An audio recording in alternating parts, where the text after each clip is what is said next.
भाइयों बहनों, हम तो झोला उठा के चल देंगे। धर्मेंद्र प्रधान को इस्तीफा देना होगा। ये झोला भी चेक होगा।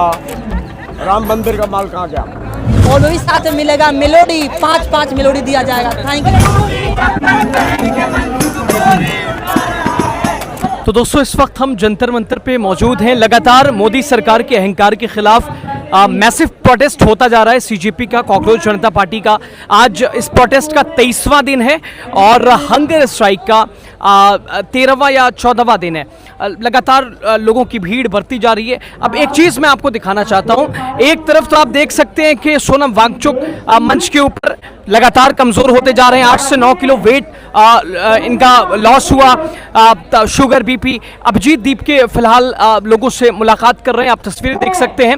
लेकिन अभिजीत दीप के सामने और इसके अलावा सोनम वांगचुक के सामने ही एक अदालत लग रही है। सीधे आपको हम पहले दिखाने की कोशिश करते हैं वो कौन सी अदालत है। सीधे जज फैसला कर रहा है, सीधे वकील अपनी दलीलें दे रहे हैं, गवाहों का लगातार तांता लगा हुआ है। वो आपको हम दिखाने की कोशिश करेंगे कि सोनम वांगचुक के सामने, अभिजीत दीपके के सामने अदालत कैसी आज जंतर मंतर पर लग गई है। और एक तरफ देखिए इधर अभिजीत दीपके लगातार यहाँ पर मुलाकात कर रहे हैं लोगों से। आपको ये जंतर मंतर से सीधे तस्वीर दिखाने की कोशिश कर रहे हैं। और दूसरी तरफ अगर मंच पर आप देखिएगा तो सोनम वांगचुक मंच के ऊपर बिल्कुल कमजोर हो चुके हैं। फिलहाल बात करने के बिल्कुल भी मतलब अभी माइंडसेट अपना नहीं कर पा रहे हैं, बातचीत बिल्कुल भी नहीं कर पा रहे हैं। तो यहाँ बहुत सारे लोग भी हैं। कुछ मैं बात करने की कोशिश करूंगा लोगों से भी। और कोशिश ये होगी कि जो अदालत लगी हुई है वो क्या कुछ उसका संदेश दिया जा रहा है। कुछ कहना चाहेंगे सर? पहुंचे यहाँ, कुछ कहना चाहेंगे? मेरी बीवी सब सफाई का काम करते हैं। उसको कवर करके आओ जाके पहले उसको कवर करके आओ जो बोलना चाहता है। कौन जा रहा है? जो बोलना चाहता है उसको कवर करके आओ आप पहले। अभी वो बात नहीं कर पा रहा है। आप बताओ, आप यहाँ पहुंचे हो, क्या मकसद है? आप यहाँ पहुंचे हो, क्या चाहता हूँ मेरे आने वाली पीढ़ी ये काम ना करे। हम उसके लिए आए हैं। सोनम वांगचुक चांद पर पहुंच चुका है। तो ये बीजेपी वाले कह रहे हैं ये सब कॉकरोच देशद्रोही हैं, ये देश का माहौल खराब कर रहे हैं। उन लोगों को क्या समाज और गरीब? यार मैं बोलना ही नहीं चाहूंगा इन लोगों को ना। पहली बात तो मतलब आई डोंट लाइक कॉकरोच। समाज और दलित नाले में घुट घुट के मर रहा है। मैं अपने भाई के लिए हूँ फिजिकली यहाँ पर। ओके, तो दैट्स इट। कहाँ से आए? पालम से। देख सकते हैं लगातार क्राउड लोगों का आप देखने की कोशिश कीजिए। लगातार आपको ये दिखाने की कोशिश कर रहे हैं। गर्मी बहुत ज़्यादा है, पसीना, गर्मी बहुत ज़्यादा है, हालत आप देख रहे होंगे। और यहाँ फिर भी लोगों की संख्या अगर आप देखिए तो लगातार तादाद दिन पर दिन बढ़ती जा रही है। सीधे तौर पर आप देखिए ज़रा, यहाँ हर तरफ लिखा हुआ है केंद्रीय शिक्षा मंत्री इस्तीफा दो। लेकिन 23 दिन के बाद भी क्या सरकार पे कोई फर्क पड़ रहा है, असर पड़ रहा है? सवाल ये महत्वपूर्ण है। इधर अभिजीत दीप के भी मंच के ऊपर फिलहाल आ चुके हैं और इसके अलावा सोनम वांगचुक बैठे हुए हैं। मैं आपको वो भी दिखाऊंगा, वो अदालत जो लगी है सोनम वांगचुक के सामने, वो भी आपको दिखाने की कोशिश करूंगा। देखिए तो दोस्तों लोगों से बात करने की कोशिश करते हैं। क्या नाम है सर, कहाँ से आए आप? मैं दरियागंज दिल्ली से, मधुर नाम है मेरा। आज आप यहाँ पहुँचे हैं युवाओं के साथ, क्या कुछ कहना चाहेंगे? इनके साथ किस तरह की ज्यादती हो रही है, ज़रा बताइए कुछ।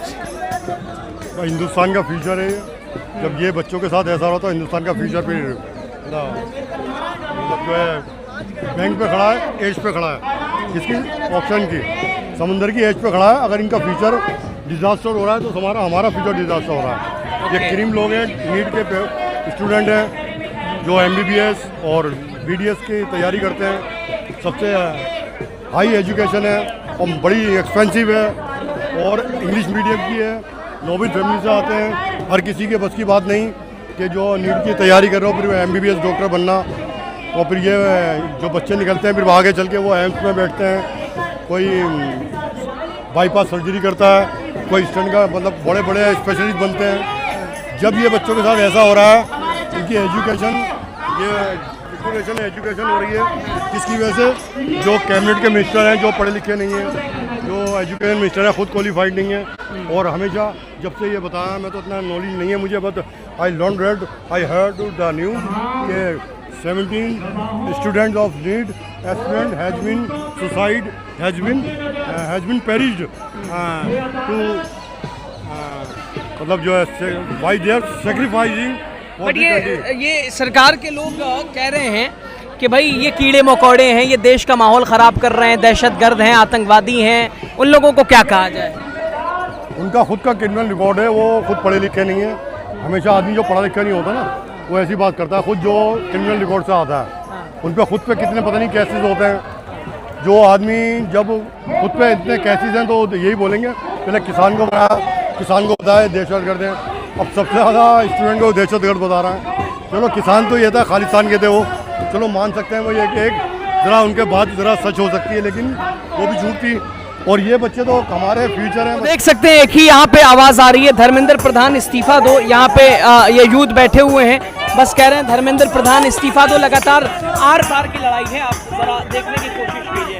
तो दोस्तों हम जिस अदालत की बात कर रहे थे वो ये अदालत थी, यहाँ चल रही थी। आप देखिए लगातार यहाँ जज थे, यहाँ सारे जस्टिस के तौर पर। क्या कुछ कहना चाहेंगी? जजमेंट बहुत अच्छा रहा ये प्रोग्राम मैडम, क्या किस संदर्भ से के तहत आज ये एक प्रोग्राम छोटा सा किया गया, बताइए थोड़ा सा। हम यही कहना चाहेंगे कि जो जनता की अदालत ने फैसला सुनाया है, क्योंकि बार बार अपील की गई, बार बार शिकायतें भेजी गई, 23 मांगों का आरोप पत्र दायर किया गया, लेकिन प्रधानमंत्री कार्यालय में ज्ञापन जब सौंपा गया उन्होंने कोई कार्रवाई नहीं की। इसीलिए मजबूरन जनता को अपनी अदालत लगानी पड़ी कि धर्मेंद्र प्रधान के पास कोई नैतिकता नहीं बची है अपने पद पे रहने के लिए। और यह संघर्ष केवल धर्मेंद्र प्रधान के इस्तीफे तक नहीं है, बल्कि समान शिक्षा लागू होने तक, राष्ट्रपति हो या मजदूर का बच्चा, सबको समान शिक्षा मिलने तक लगातार इसको जारी रखना पड़ेगा और जनता के बीच में आंदोलन को आगे बढ़ाना पड़ेगा। यही जन अदालत की जनता से गुहार थी। बहुत शुक्रिया। तो बेहतरीन अदालत यहाँ इन लोगों ने लगाई थी, जनता की अदालत, दलीलें दी गई, वकील थे, लगातार सबूतों के आधार पर ये जनता की अदालत इन्होंने दिखाई, वो भी सोनम वांगचुक के बिल्कुल सामने। इस तरफ सोनम वांगचुक टीम है, कॉकरोच टीम है, और दूसरी तरफ आप देखिएगा तो जनता की अदालत अभी यहाँ लगी हुई थी। वही आपको हम यहाँ कॉकरोच जनता पार्टी के इस प्रोटेस्ट से दिखाने की कोशिश कर रहे हैं। तो जंतर मंतर का माहौल आप देख सकते हैं। क्या कुछ कहना चाहेंगे साहब? ये पूरा पोस्टर बिल्कुल धर्मेंद्र प्रधान के पीछे ही पड़ गए हैं आप। धर्मेंद्र प्रधान के पीछे इसलिए पड़ गए हैं कि इन व्यक्ति को अगर कुछ शिक्षा के बारे में अगर समझ होता, इनके पूरे जो कम्युनिटी के लोग हैं, जो इन तरह के विचारधारा वाले लोग हैं, अगर सच में अगर इनको शिक्षा की समझ होता तो इस्तीफा दे दिए होते। ये तो कुछ दिन से गुम हो गए हैं, तो इनको हम अकेले ढूंढ रहे हैं। ये आतंकवाद का पार्ट है, ये सब कॉकरोच जितने यहाँ हैं प्रदर्शन कर रहे हैं। तो इनके हम लोग तो आतंकवाद के पार्ट हैं इनके अनुसार, ठीक है, क्योंकि इनके पास एक EVM है, ED है, CBI इनके बल पे है, और इनके पीछे चंदा चोरी का जो धंधा जो चल रहा है, इनके बल पे ये मतलब ये है, इनके अंधभक्तों के बल पे हैं। अगर सही मुद्दा आए, देश को लेकर के आए, तो अब इनको समझ में आएगा कि युवा किस मुद्दे को लेकर के यहाँ पे किस तरह मतलब स्ट्रगल कर रहे हैं।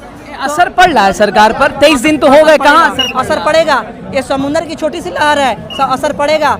ये वो समय नहीं है कि ताली थाली बजवा करके कोरोना भगवा लिए। ये वो लहर है कि 20 जुलाई को दिल्ली में जंतर मंतर से लेकर संसद तक जो मार्च होगी, पैदल जो मार्च होगी, धर्मेंद्र प्रधान को इस्तीफा देना होगा, उसे पहले देना होगा। और जनता अब समझ चुका है आपकी। अब हिंदू मुसलमान मंदिर मस्जिद नहीं चाहिए क्या? अब बहुत हो गया हिंदू मुस्लिम, और बहुत हो गया जातिवाद, बहुत हो गया धर्म पे लड़ाई। अब शिक्षा पे लड़ाई होगी, और ये शिक्षा सबकी अधिकार है। शिक्षा सस्ती हो, सबके लिए हो, एक बराबर हो। मैं लास्ट एक ही मैं आग्रह करूँगा भारत के सभी अभिभावक से, जनता से, युवाओं से, स्टूडेंट से, कि सभी ज़्यादा से ज़्यादा हमारे इस जंतर मंतर कहाँ से आए आप? पटना से हम आए हैं। पटना से आए हैं। सहयोग दे और इस व्यक्ति को ढूंढ कर लाए जहाँ भी लापता है, और उचित इनाम पाए, और वो भी साथ में मिलेगा मेलोडी, 5-5 मेलोडी दिया जाएगा। Thank you so much. तो देख सकते हैं ये जंतर मंतर का माहौल है, लगातार अकाउंटेबिलिटी की बात है, जिम्मेदारी की बात है, जवाबदेही की बात हो रही है। लेकिन सवाल वही है कि क्या जवाबदेही दी जाएगी? इन्हें सुनिए, चचा बड़े मस्तान तरीके से यहाँ पे बोल रहे हैं। ये जो डायलॉग बोलता है ऐसे मुंह करके, भाइयों बहनों, हम तो झोला उठा के चल देंगे, हम तो झोला उठा के चल देंगे। हम तो फकीर हैं, हम तो फकीर है, जोड़ा उठा के चल देंगे। हम तो फकीर हैं। ये झोला भी चेक होगा, राम मंदिर का माल कहाँ गया, ठीक है। और जेल में डाल देंगे चाचा, आपको ये लोग जेल में डाल देंगे। अबे जेल तो मैं काट के आया था, दुनिया में आया था, 9 महीने की पेट में था माँ के। तो देख सकते हैं दोस्तों, लगातार ये जंतर मंतर से हालत मेरी आप देख सकते हैं, गर्मी और कैसे ये प्रदर्शन कर रहे हैं, प्रोटेस्ट कर रहे हैं, अपनी आवाज़ बुलंद कर रहे हैं। सोनम वांगचुक की और तमाम स्टूडेंट्स की हंगर स्ट्राइक, गर्मी, बारिश, बट फिर भी ये अड़े हुए हैं। जितनी भी कोशिश सरकार की हो अगर ये दबाने की, बहुत सारी अलग अलग चीज़ें कि आतंकवादी हैं, ये हैं, वो हैं, माहौल ख़राब कर रहे हैं, लेकिन ये अड़े हुए हैं। रविवार का दिन का आप माहौल जंतर मंतर से देखिए, वही आपको दिखाने की कोशिश कर रहे हैं।